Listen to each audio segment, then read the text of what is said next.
عزت مآب جناب شکیل احمد رضوی صاحب، جن کے ادارے میں یہ ریفرنس ہو رہا ہے، اس محفل کے جو سرپرست ہیں، خاص طور پہ جو بچے، یتیم بچے ہمارے سامنے بیٹھے ہیں، ہمارے لیے ان کے لیے دعائیں بھی ہیں،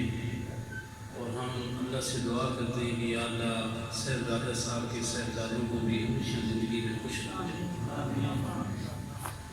ایک دفعہ خاص طور پر میں منتظمین کا بھی مشکور ہوں کہ ایک عظیم استاد کے کارناموں کو یہاں پہ بیان کرنے کے لیے ہمیں موقع دیا۔